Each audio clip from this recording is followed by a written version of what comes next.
Electrónica digital práctica. Analizaremos los circuitos secuenciales y la operación de los circuitos digitales para formar los sistemas de microprocesadores. Recordemos que en un circuito combinacional las salidas dependen únicamente de las entradas presentes, de manera que existe una salida única para cada combinación posible de la entrada. Esta es una serie de entradas de un circuito combinacional y presenta dos salidas. Las salidas están representadas por dos LEDs que se encienden cuando están en un estado alto y se apagan cuando están en un estado bajo. Si decimos que en un circuito combinacional existe solo una salida para cada entrada posible, esto significa, por ejemplo, que para las entradas 0, 0, 0, los LEDs a la salida registrarán como 0, 1. En la siguiente combinación 0, 0, 1, la salida será 1, 1. Y si seguimos observando en toda la secuencia de posibles combinaciones, para las entradas en esta y sus correspondientes salidas, será esta. Entonces, retomando en un circuito combinacional, la salida únicamente depende del estado de entrada.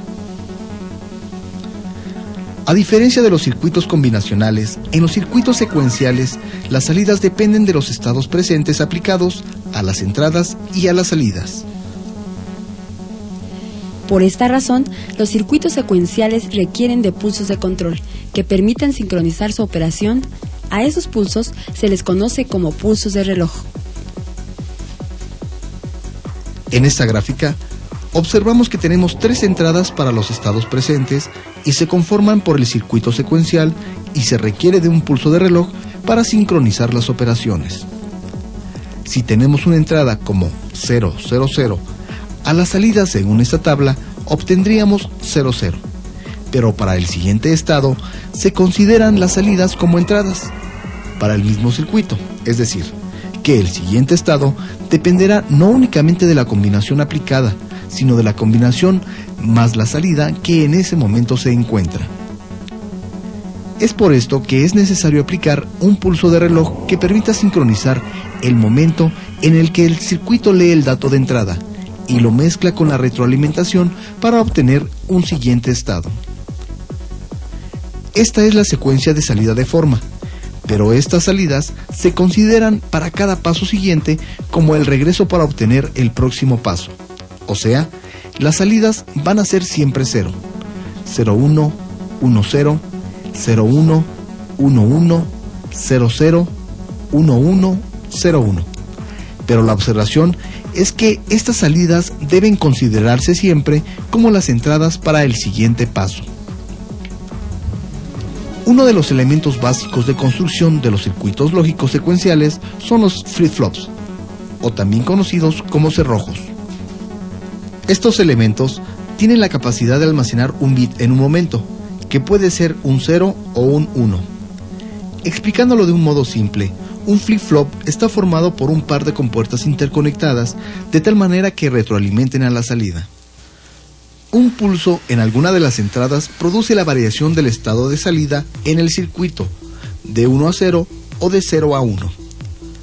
A partir de este bloque funcional o flip-flop, se construyen la mayoría de los circuitos secuenciales memorias, contadores, registros y demás.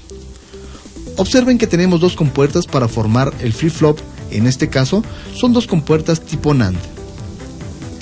La salida de esta compuerta forma parte de la entrada de la compuerta superior y la salida de la compuerta superior forma parte de la entrada de la compuerta inferior. Entonces, tenemos dos entradas, una llamada entrada de puesta 1 y una entrada de puesta 0. Y tenemos dos salidas, una salida normal y una salida negada. Esto lo podrán ampliar más en su libro de referencia. Ponemos aquí un 1 y un 0. Entonces, obligamos a este flip-flop a almacenar un 1. Entonces, aquí va un 1 y aquí va un 0. Si ponemos un 0 en la terminal inferior y un 1 en la terminal superior, entonces ahora el flip-flop se pondrá en 0. Entonces, aquí tendremos un 0 y aquí un 1.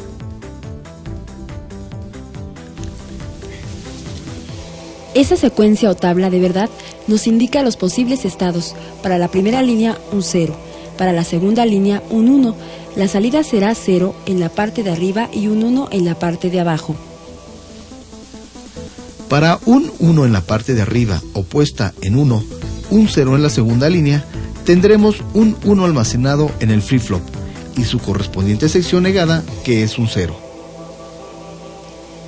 Si ponemos las dos entradas en 0, la información que contenía la entrada anterior se mantiene almacenada. Existe un tercer estado que sería 1-1, pero para los usos de este flip-flop, el estado no existe o no se debe utilizar, ya que al poner 1-1, la salida es indeterminada. No sabemos en qué estado quedará finalmente.